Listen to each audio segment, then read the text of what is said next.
ports are the lifelines of our economies, moving 80% of global trade. But they are also hotspots for emissions, wastes, and habitat destruction, while facing climate risks and other threats. The challenge is urgent, but it's also an opportunity to transform ports into hubs of innovation, efficiency, and resilience. Today, we're joined by experts who will inspire us with practical strategies and success stories on shaping green and resilient ports that cut emissions, improve air quality, and drive sustainable, future-ready growth across Southeast Asia. The webinar begins shortly. Please stay tuned. Good afternoon, everyone, and welcome to today's webinar. My name is Jackie Spiteri, and I'm going to be your moderator for today's session. The session today is the second in a series that have been organised by the ASEAN Catalytic Green Finance Facility, which is managed by the Green Finance Hub of ADB Southeast Asia Regional Department. This session is being hosted by ADB Southeast Asia Development Solutions, or SEADS platform. The ACGF is an ASEAN Infrastructure Fund initiative supporting governments in Southeast Asia to prepare and finance infrastructure projects that promote environmental sustainability and contribute towards climate change goals. The ACGF is owned by ASEAN governments and ADB and is managed by the GFH. From ocean crossings through navigational travels and interport operational activities, today's webinar will focus on decarbonisation, exploring practical pathways and innovative technological solutions. Today, we will showcase how innovation, collaboration and smart systems are enabling measurable progress towards low-carbon futures. I'd love to start off with our first speaker. We have Haris Zografakis. Haris, if you'd like to join us. Haris is a London-based maritime lawyer and has been inducted into the Legal Hall of Fame and has been consistently recognised as a leading professional in his area of expertise. His decarbonisation expertise has contributed to his recognition by Lloyd's List as one of the top 10 maritime lawyers. Haris is also chair of the International Working Group of the Commit Maritime International, and today what he is focused on and here to talk to us about as founder and chairman of the board for the Blue Visby solution. So without further ado, I would like to welcome Haris to share with us his story. Thanks, Haris. We're here to discuss or to present an initiative called the Blue Visby solution, which is about resolving one of the largest systemic carbon inefficiencies in maritime trade. I'm coordinating the Blue Visby Consortium, which is an open consortium of 44 institutions and companies, including 6 ports. The Port of Newcastle in Australia, the Port of Rotterdam, the Port of Yokohama, the Port of San Sebastian in Brazil, as well as the Panama Canal Authority. Together with our 44 consortium members, we have raised awareness about this issue. We have prepared studies, refined the Blue Visby concept, conducted pilots and prototypes, leading to deployment in December 24. What we're trying to achieve is to eradicate or mitigate the effects of the operational practice of ships that sail fast and then wait at the anchorage. That has been calculated as causing or as being responsible for 20% of the carbon footprint of shipping. To put this in context, if we remove this practice from the world's fleet, we will save or we will avoid more emissions than all the electric cars on the world's roads today. In addition, that is a great source of air pollution that affects the health of populations. The graph on your right shows the studies, a summary of the studies that we have conducted that show that applying the Blue Visby solution, it is possible to deliver double-digit emissions reductions across the fleet in both ballast and laden condition. Our initiative has been recognized by the World Bank as one of the leading non-port specific initiatives. And on the screen is the latest report from the World Bank on shipping efficiency. And I emphasize the word non-port specific. I will return to that a little bit later. Our initiative has also been recognized by the world's largest shipping NGO, BIMCO, and you see on your screen a quote from the former BIMCO president in an interview with the editor of Lloyd's List, the leading shipping newspaper. He advises that the shipping industry should do 2 things: electronic bills of lading and adopt the Blue Visby solution. And on your right is a submission made by BIMCO to the IMO about our initiative. But where are we in your part of the world? From our studies, this is a very short, very brief outline. You can see the issue, we can call it the problem, of waiting times for the tanker fleet and the dry bulker fleet. And you see in both cases delays, congestion above measured in several days. That is what we're trying to eradicate or to help mitigate. The problem in trying to mitigate that issue, the issue of congestion, is that in any other way other than Blue Visby, you would need to interfere with the port ecosystem. What I mean is this. If you think about your port, your terminals, you can very immediately see that every port or terminal has different preferences and priorities about organizing their ecosystem. The most important thing at every port and every terminal is resilience, not necessarily carbon efficiency. An additional consideration is that ports and terminals cannot control inland infrastructure, the trains, for example, which may affect the order of berthing of ships. They may affect congestion. And finally, there's no such thing as shipping. You need to look at different segments, and some segments are vertically integrated, for example, the container, the liner trade, but other trades are not integrated, and that makes them very difficult to optimize. For those reasons, trying to implement a classic just-in-time system can be very complex, very expensive, time-consuming, but more importantly, it risks disrupting the local preferences and priorities, and it risks jeopardizing the resilience of the port. In short, most ports and terminals around the world do not welcome just in time. They prefer ships to arrive just in case. The port ecosystem, I'm sure you will recognize what you have on the screen. Port authorities, terminals, trains, they all affect berthing. And at every port, at every terminal, we have a different interface, a different berthing model. It can be first come, first served. It can be that ships arrive and berth in accordance to a lineup, or it can be that the port authority controls berthing. That interface is specific to the port. So how can we optimize without interfering? That's the novelty of our solution, because it optimizes the ocean passage. It does not optimize berthing. It treats berthing as a consideration for the ports and the terminals alone. So what the Blue Visby solution does is it optimizes the dots that you see on your screen, which is the ships steaming to the same port. It does not try to optimize berthing. It only optimizes the ships to the anchorage. For that reason, this system is compatible with all berthing models, all types of interface, whether it's a lineup or first come, first served. Our studies have verified that by approaching the problem in this way, that is optimizing the ocean passage and not berthing, we can deliver 15 out of the available 20 percentage points of emissions reductions. So the histogram on your screen shows in dark blue the Blue Visby effect, and in light blue the classic just-in-time effect. Blue Visby delivers 15 out of the available 20 percentage points. The system was deployed about a year ago in Australia. There have already been about 20 or 25 voyages at 4 Australian ports, and the results we have seen are consistent with the results of our studies. About 15% fuel and CO2 avoidance savings, with a very modest reduction of anchorage time, only about 1.4 days. And all of that has been achieved without disrupting berthing or disrupting port operations. That's the most important thing.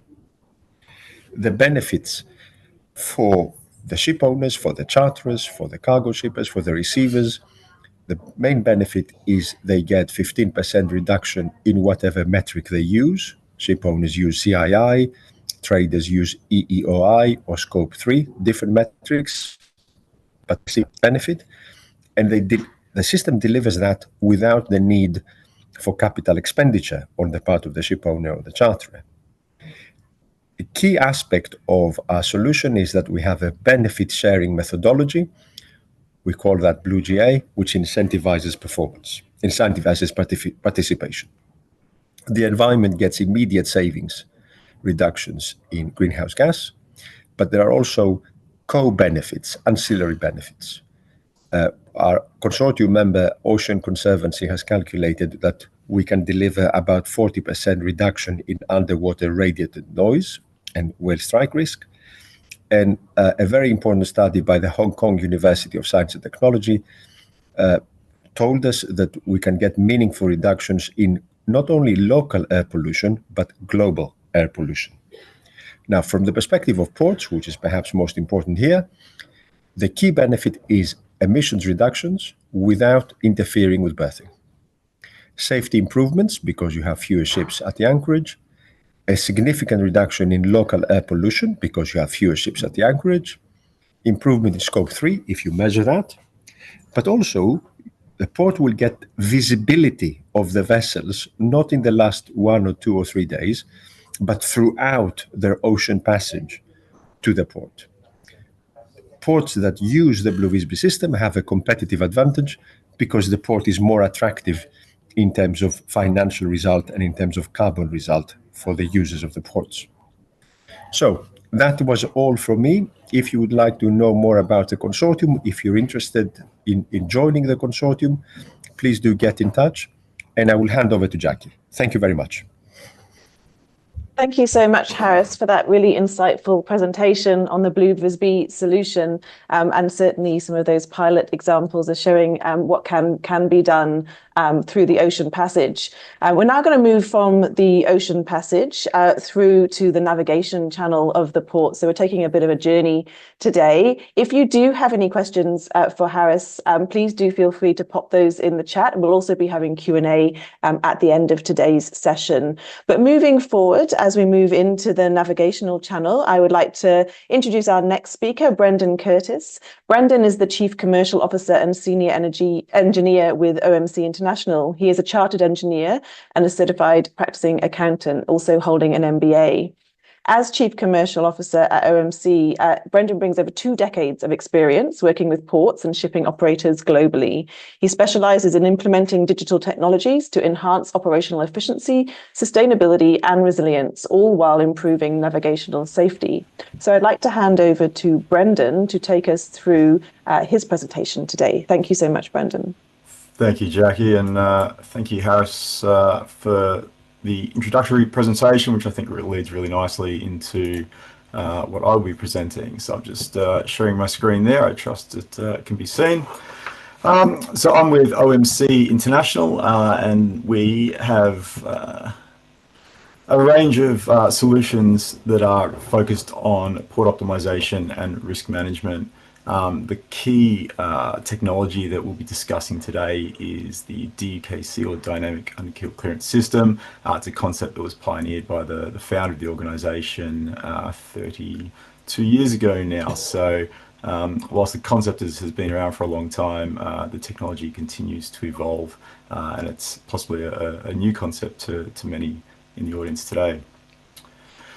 So OMC, we're an engineering software technology company based out of Melbourne in Australia, but we have quite a large footprint for a fairly small organisation in terms of our global reach. On the map there, you can see the locations where we have either operational systems running or where we have provided advice. And the numbers there are specific to the Australian ports. So in terms of the tonnages that we manage out of Australia, where we have good data, 98% of all the iron ore, 95% of the coal, almost all the alumina, 3/4 of the bauxite, and 3/4 of the liquid bulk all sail through ports on ships using our technology to optimize those transits. Globally, we manage more than 10 million TEU and 1.2 billion tons of dry and liquid bulk per annum across 15,800 transits each year. So when we talk about dynamic UKC, I guess Harris gave a really good example of looking for CO2 emissions by eliminating the sail fast then wait concept. Where we come into play is trying to optimize efficiency of vessels by carrying as much tonnage or as much cargo on each voyage as possible, thereby reducing the CO2 emissions on a ton-kilometre basis. When we talk about UKC or under keel clearance, that is effectively the safety margin for a ship to ensure that it does not ground whilst transiting in and out of a port.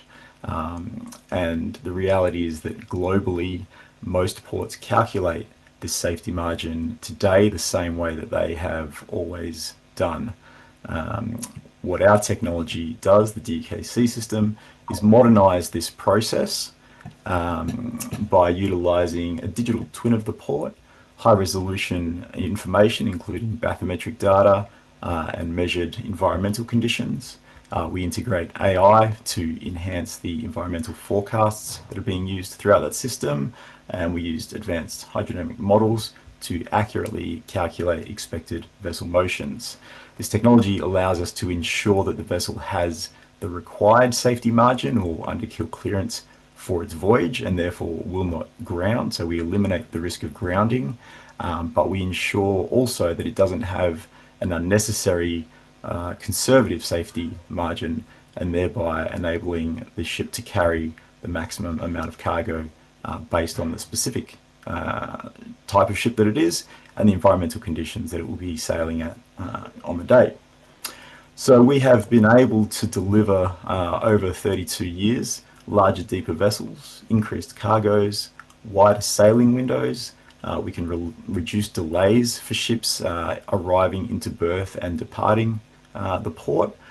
We're able to do that whilst enhancing safety, and we're able to reduce the GHG emission reductions for an equivalent throughput for a specific port. So I'm going to talk through a really quick case study. The case, or the port, is the Port of Botany in Australia. It's just near Sydney, if that puts us geographically accurate. The port is a capital city port handling a variety of trades, primarily containers, but it also does bulk fuel as well. And the system was implemented in July 2021. And almost immediately they started to see the benefits of the system.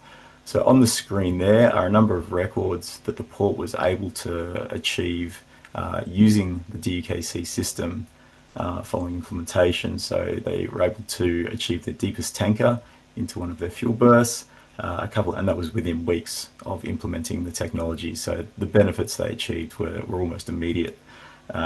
Later that year, a couple months after, they achieved the deepest container ship ever into Australia.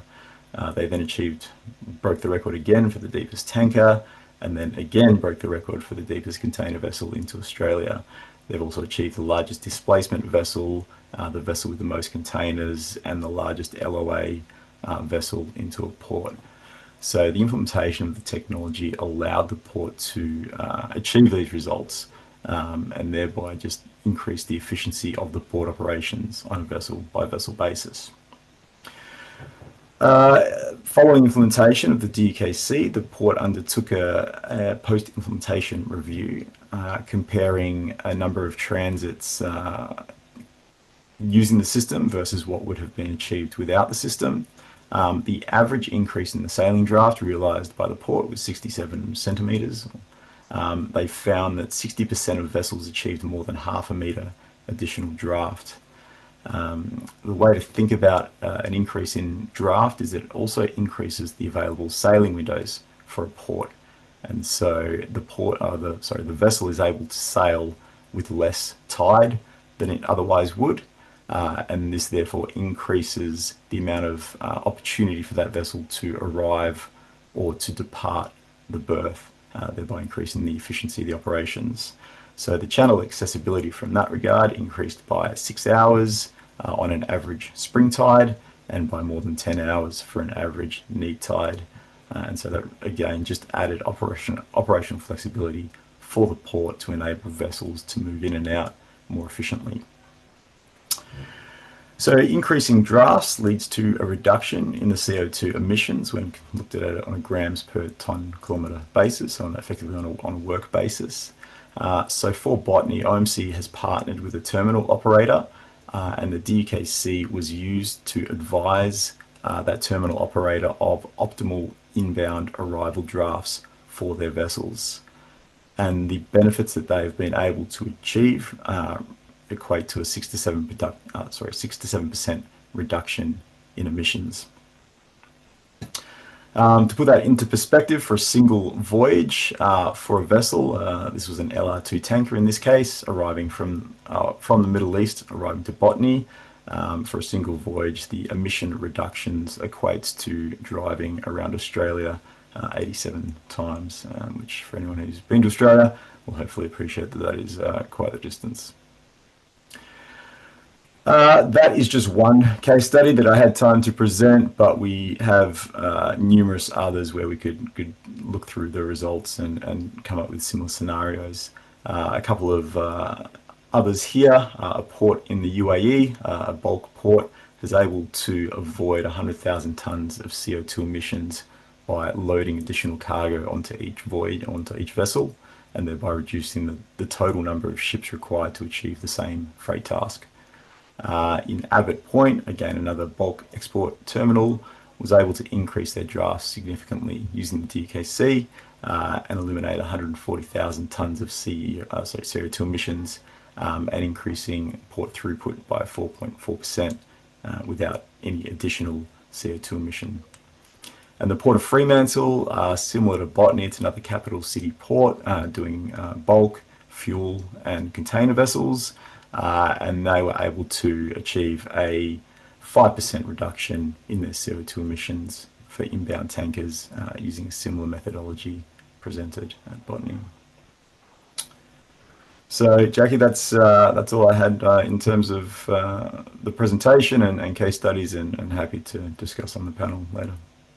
Thanks so much, Brendan. There's some really fantastic numbers there from both your presentation and from Harris's in terms of what some of the opportunities are around those vessel emission reductions with some of those technologies coming into play. So thank you so much for sharing that really insightful presentation, and I'm sure that there will be some questions. So from the audience perspective, please do use the Q&A chat to ask any questions that you might have regarding both the Blue Visby solution and the OMC International solutions shared with us today.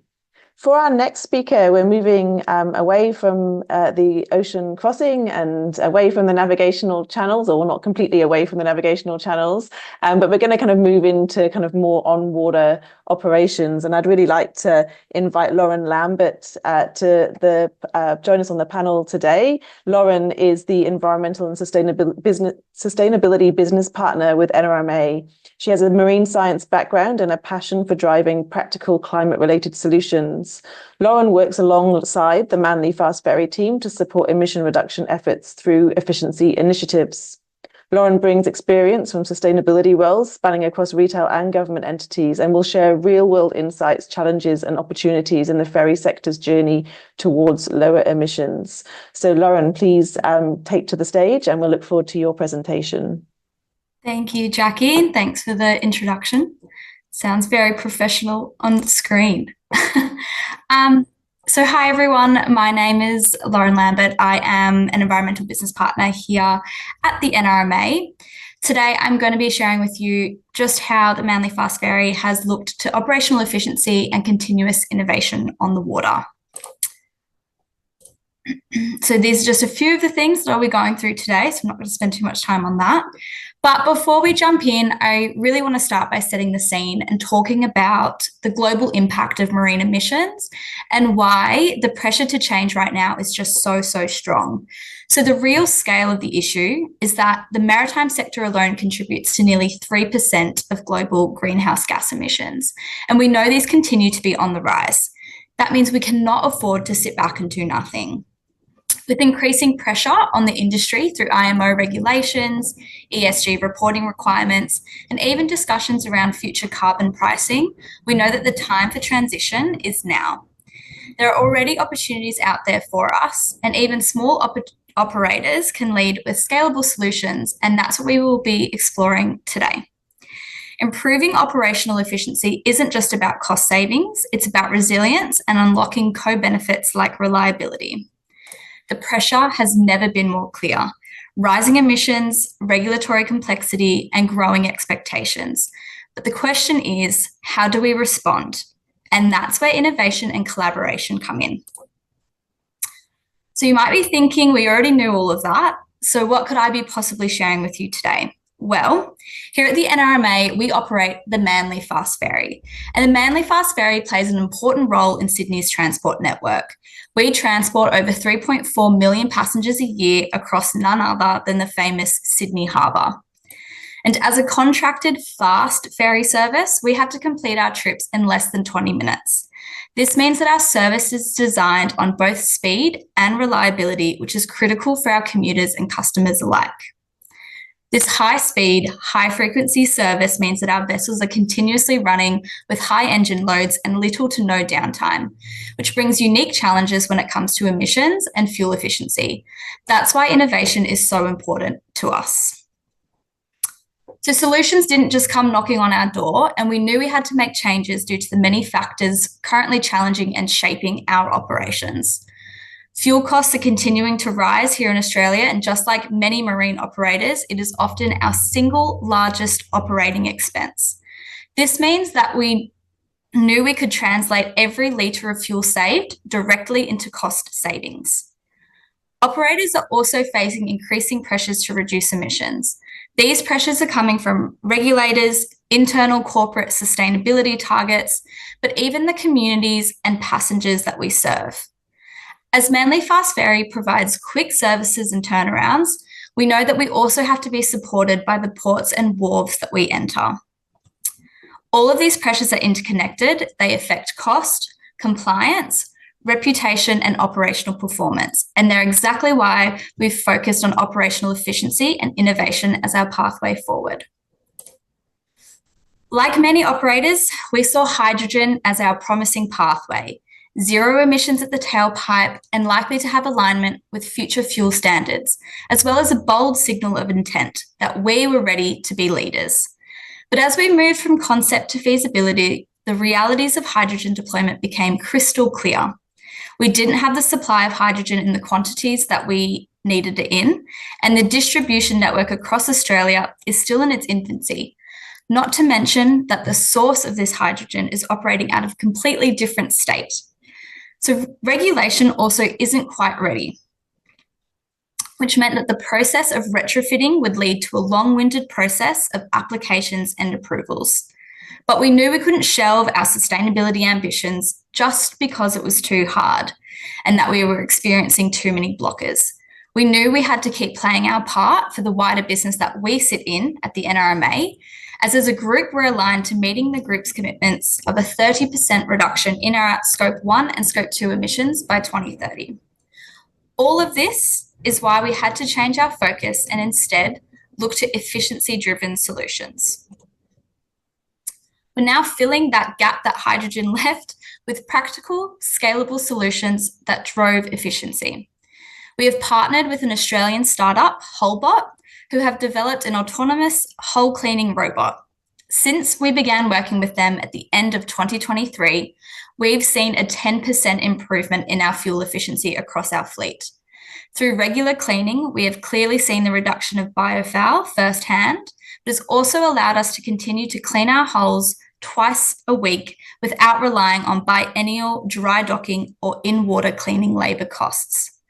We're also looking at reducing the weight that we're carrying on board.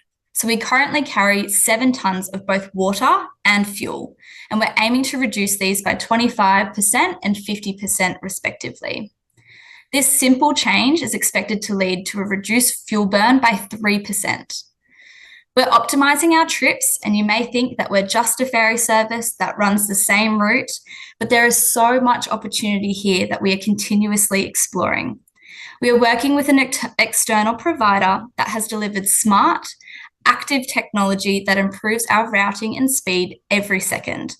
This technology leads to consistent engine loads and provides optimal speeds for masters to make our timetable based on external conditions. We're looking at improving this in the future to be able to use tidal flows and currents, as well as to be able to take our passenger numbers and their associated weight load into account in the near future. Besides efficiency-driven changes, we are also looking at technology advancements and what is available and coming.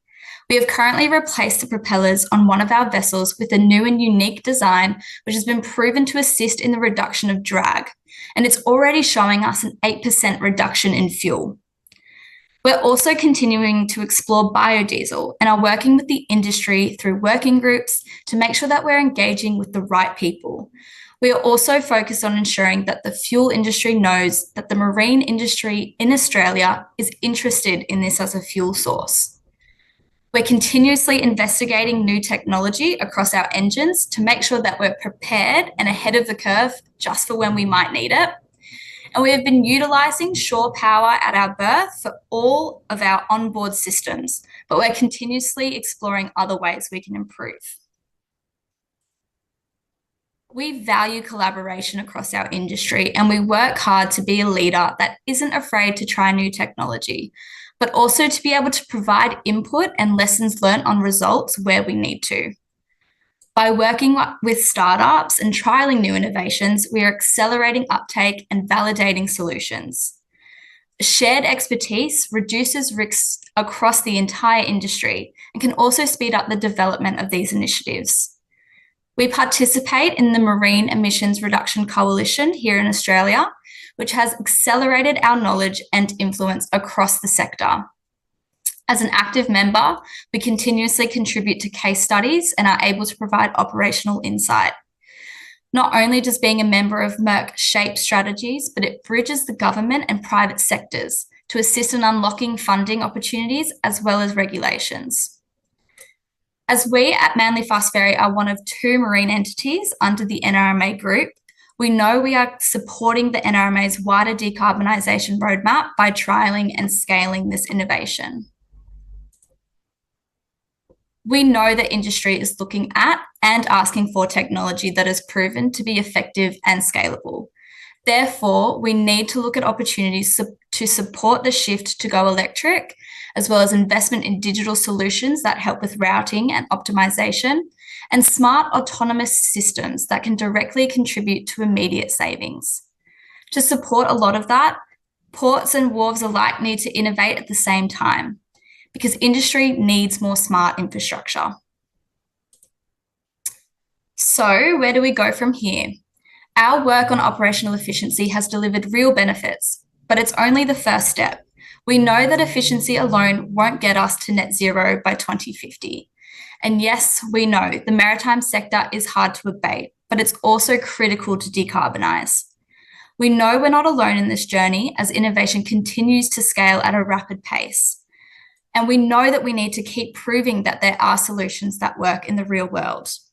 Change is continuing to come as technology improves, and we know that the future can be bright, and it's definitely on its path to decarbonise if we are ready to continuously invest. So that is it for me today. Thank you all for listening, and put your questions in the box if you have any. Thanks so much, Lauren. That was a fantastic presentation, and it was really interesting to see what Manly Ferries are doing in Sydney Harbour to manage some of their emissions. So thank you so much. I might just invite the rest of our panelists to join us back on camera as we kind of go into the Q&A phase of the day's session.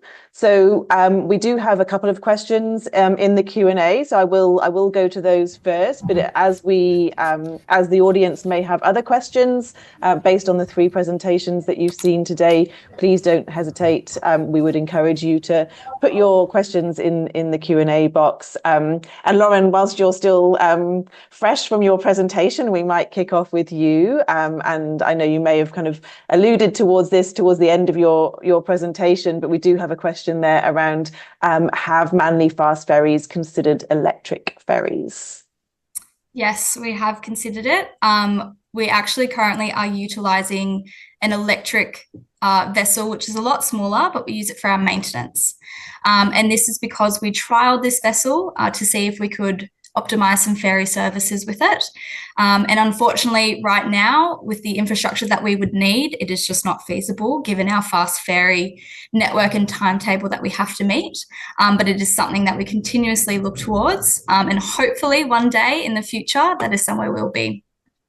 Excellent. Thanks so much, Lauren. And from memory, because I have been down and spent some time with you in Sydney, you do have an electric vessel that is used within the organisation. Do you want to kind of just lightly touch on that? Because I think that would be really relevant for others who might be looking at other options for electrification as they may exist. Yeah, absolutely. So from an NRMA perspective, our organisation is very focused on electrification. We also have a road business as well. So electrification is very much the focus of where we are heading as a business. So quite a few years ago now, we definitely tried to invest in electric marine vessels and where we could go from there. And that is why we got essentially a larger tender that is fully electric, but it lives at our near our maintenance area in Rozelle, which is kind of around the corner from Sydney Harbour. I know many of you probably are not familiar with it, but it lives there and it really services and assists all of our services to carry out their day across our marine businesses that are in Sydney. And they are, travelling all across the harbour and along the eastern seaboard to provide assistance where needed. It is not being used in a commercial sense right now, and we don't know if that will be the case in the future, but it's definitely been a really good test case for us to see how an electric vessel would fit into our operations moving forward.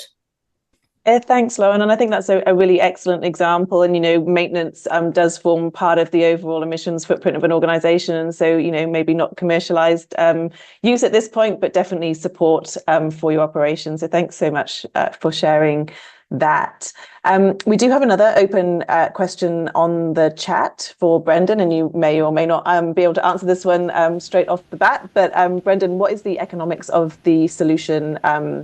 I think you can see that question online if you're comfortable to respond to that. Yeah, obviously you need to be a little bit careful talking commercials on an open forum like this, but certainly it's fair to say the approach we take is that where possible is to have a benefits derived fee structure, and so if there's no benefit to the client, then there's effectively no fees to the client either, and so the overhead, being a software product, a SaaS product, the overhead is actually very low. The initial upfront investment is very low to get the system up and running, and so the ROI can be very significant.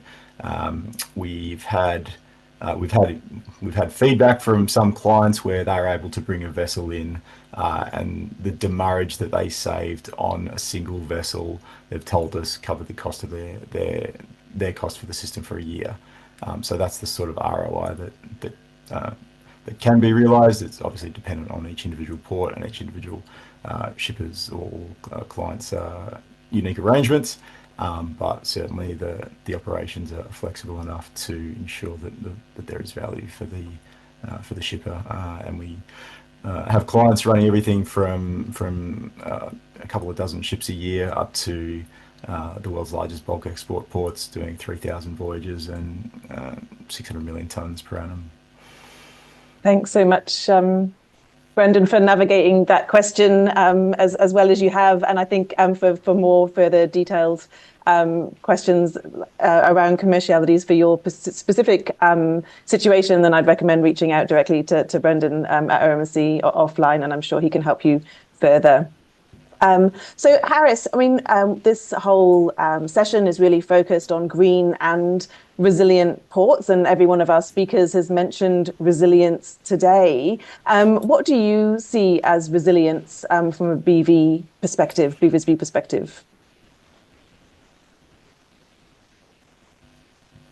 Yes, thank you, Jackie. Resilience, I think, is a common theme, also from Brendan's perspective and our perspective. It's this idea that a port or a terminal, the number one priority is to stay open and to maximize throughput.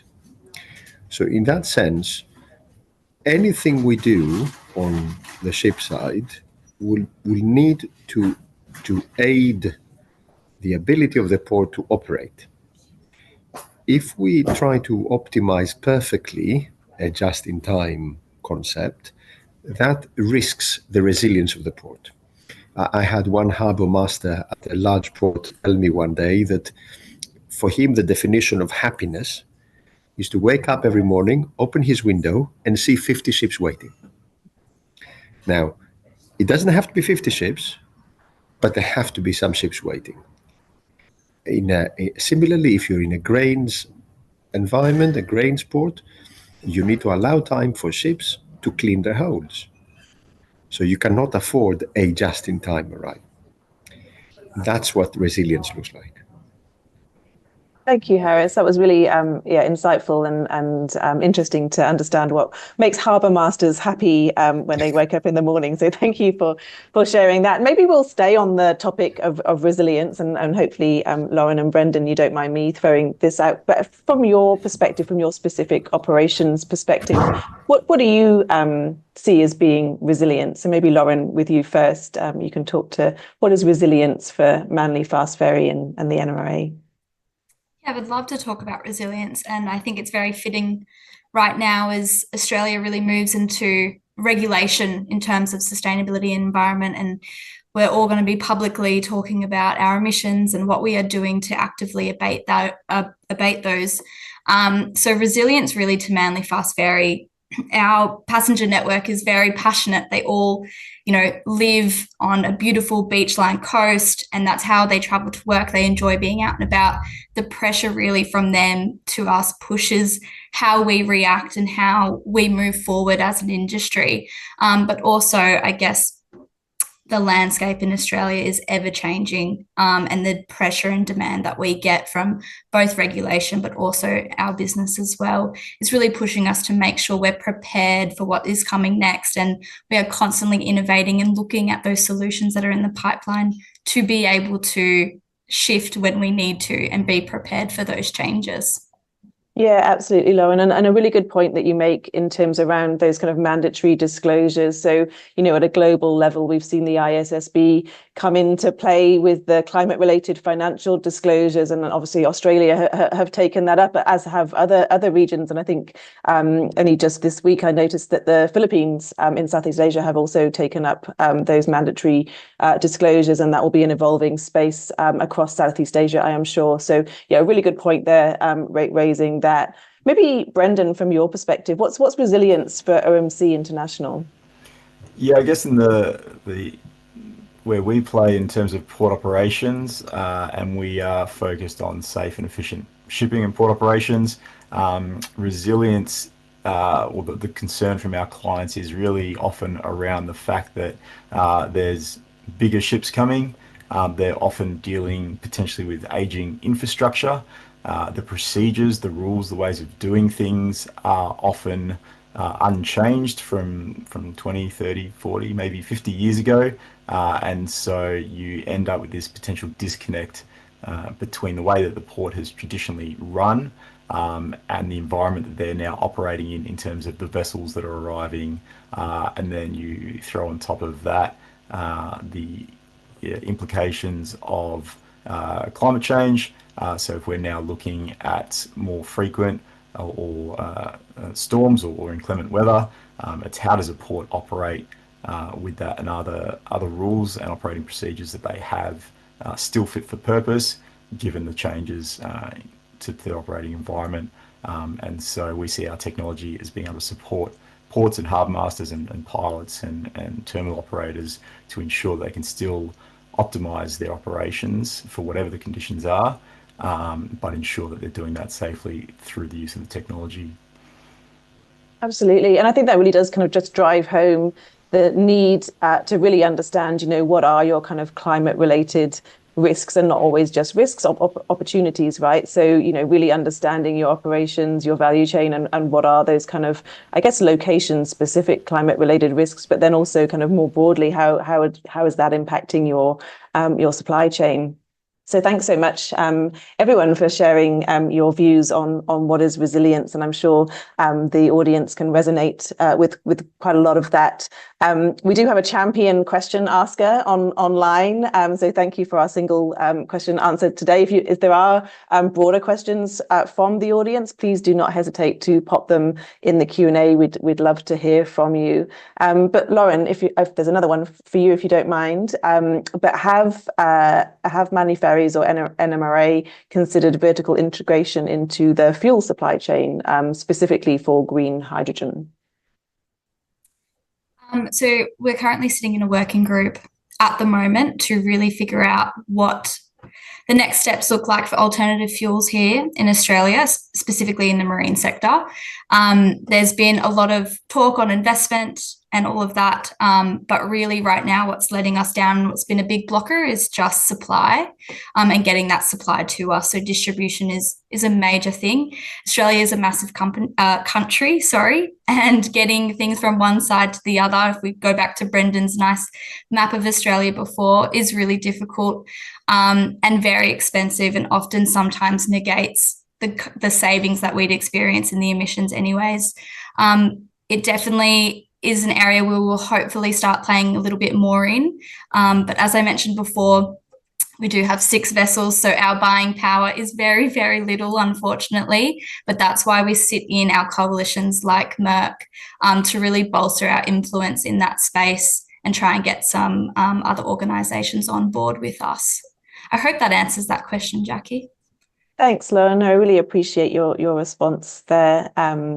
We might take a little bit of a sidestep now. Not a sidestep, but very much focused on green and resilient. But Brendan, I noticed in your presentation earlier, you had the UN SDGs up in the top right-hand corner of your screen. It'd be really interesting to understand a little bit more about what OMC are doing from a sustainability perspective, because obviously, you're providing a service to ports and organizations who will have their own sustainability mandates. And I know that I'm seeing a lot more in terms of, that sector or those sectors asking their suppliers and their providers to kind of really, demonstrate what they're doing in the sustainability space themselves. So yeah, I was curious about your UN SDGs on the screen, if you're happy to share a little bit more.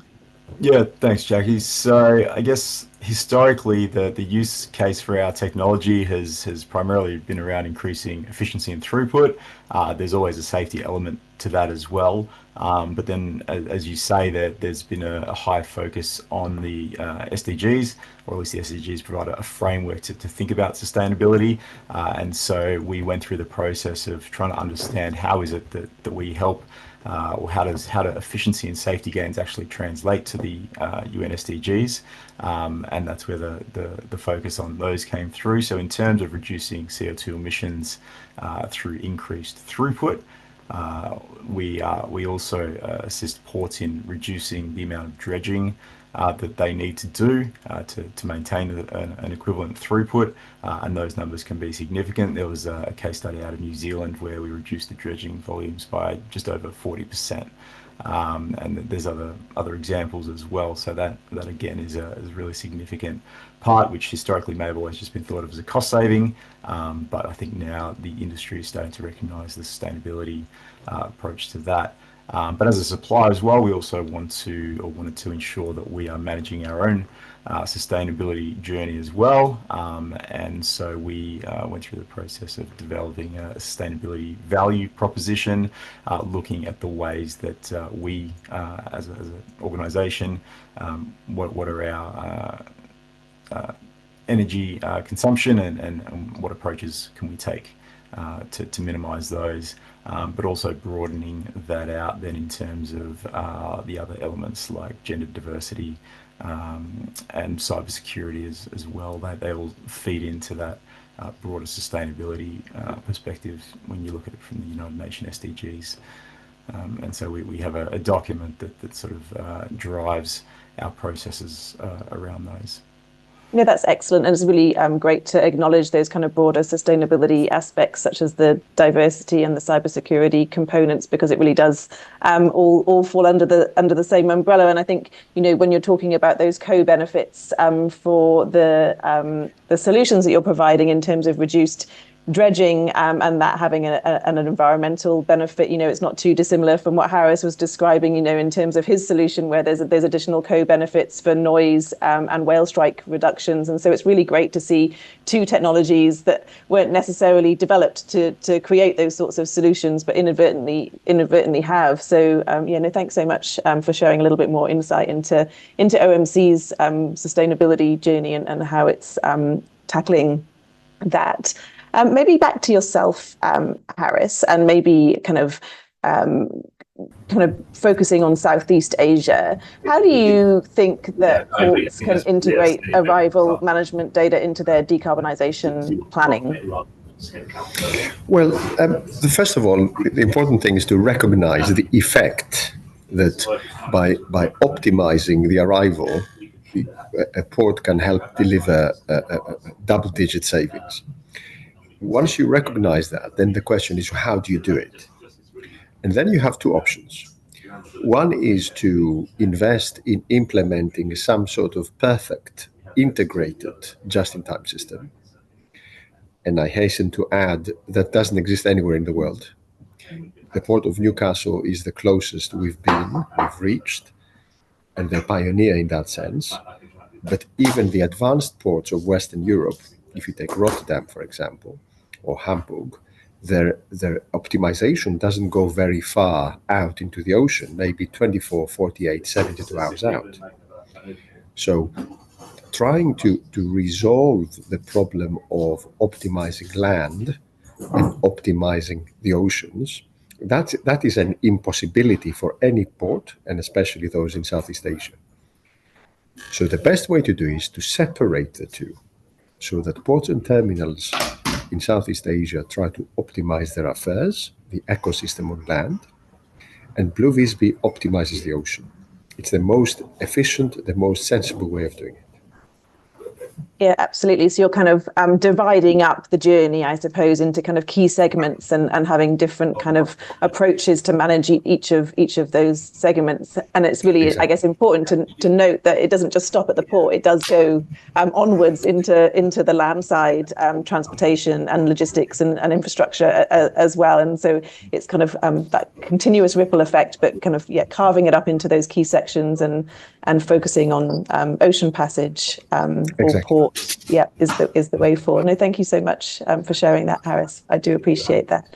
As I mentioned, if there's any more questions online, please do feel free to send them through. But I'm going to jump back to Lauren, and maybe if you're happy to share with us, and this might be kind of a key takeaway for the audience as well. You've talked about a lot of the opportunities and the positive things that you've been doing and some of the great initiatives and the collaborations with universities and all sorts of entities that are looking for solutions, and you're a willing kind of participant in kind of testing out some of those solutions in the early days. But what do you see as the biggest operational challenges that you have faced with those cleaner technologies, and what would your kind of takeaway for some of the audience today be in and around challenges and overcoming them? Yeah, it's a great question, Jackie. And honestly, one of our biggest challenges is time. A lot of the cleaner technologies that we've implemented have been in their pilot phase, and we've really been trialists of this stuff. And in some instances, we've been working with those suppliers for over a year before we've really started to see benefits. And I think, you know, when we talk about challenges and blockers, we think that straight away we're going to see the cost reduction and straight away we're going to see all of these great things and be able to talk about them. But the reality is a lot of it has been in the works for a very, very long time.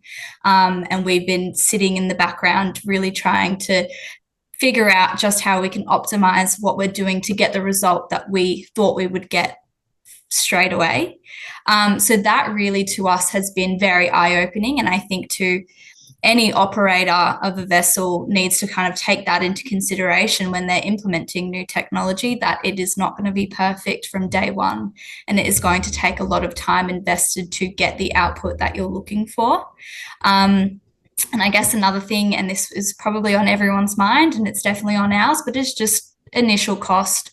It always costs more to change things up and to do things differently from your current operating structure. And so making sure you've got some sort of budget or something prepared in the background to be able to justify why business cases have been super important for us as a business, to be able to say how much we know that we're going to save on the back end because we're directly attributing our fuel savings into a cost reduction. But yeah, really time and money, which I think is on everyone's mind all the time, even on a personal level. So it's not just the marine sector.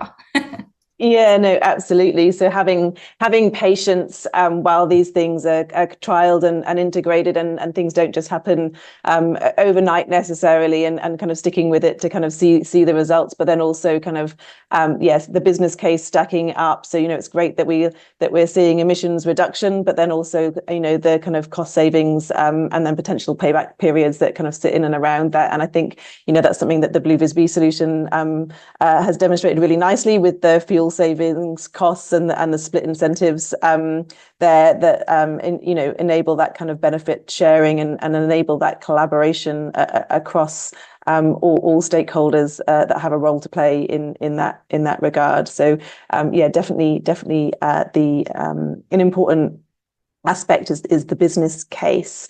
I might finish off. We've got a couple of minutes left, and there's no additional questions in the Q&A at the moment. So I might just do, if we can do kind of one last takeaway for our audience. So what would you say is your one last takeaway in terms of being a green and resilient port in Southeast Asia? And Harris, I might start with yourself for that one final takeaway.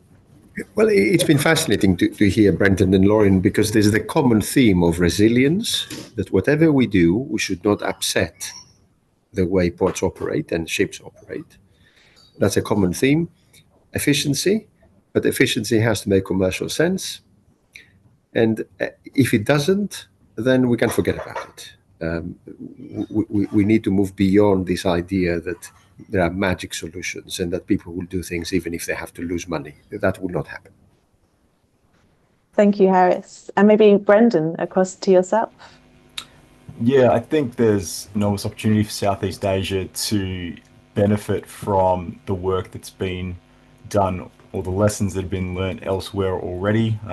In terms of specifically what we do, there's a 30-year history from Australia and New Zealand primarily, and 250,000 successful transits, and a lot of lessons learned in that time. So I think there is the opportunity to sort of leapfrog what has been achieved incrementally in Australia over many years, and sort of start ahead of the game from that perspective. And also, as the technologies evolved, a lot of the supporting required technologies have gotten a lot cheaper as well. So from my perspective, there's low-hanging fruits to realize immediate efficiency gains at very low cost compared to what it would have been historically. And ship owners in particular now are really looking for these opportunities and are sort of driving it. Historically, it's been the ports looking to implement these solutions, but we now have ship owners coming to ports in Australia using these technologies, and then saying how can we use these same technologies at other ports globally? And so there's an appetite for those that really get the ultimate benefits to perhaps pay for it. So we just need the motivation from the ports to start looking at the possibility of implementing.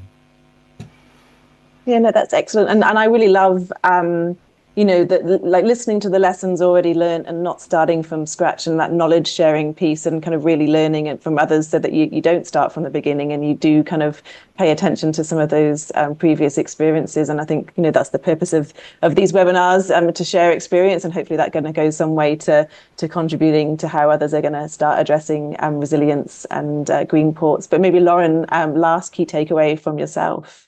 Yeah, absolutely. And I definitely agree with Harris and Brendan, but I think mine probably flows straight on from what Brendan just said. Is collaboration, I think, is super, super important. We're all, actively moving and trying to support the same thing, whether you're a port or you're a vessel. We can integrate together, we can talk about our needs, and we can kind of share that common goal. I don't think a lot of this is possible to just do on your own. So don't be afraid to network, and joining webinars like this is so important, because you get to see all the things that are happening and connect with people who are going through the same challenges. So really, I think the next 10-15 years is going to be super important for all of us. Knowing no boundaries is just to collaborate and work together. I love that, Lauren. Thank you so much for that positive takeaway. So that does conclude our session today. I'd really like to thank our organisers, the ASEAN Catalytic Green Finance Facility, as well as our hosts, the SEADS platform, and of course to our exceptional speakers and panelists today. Thank you so much for sharing your insights and your time with us. So thank you, everyone, and enjoy the rest of your afternoon.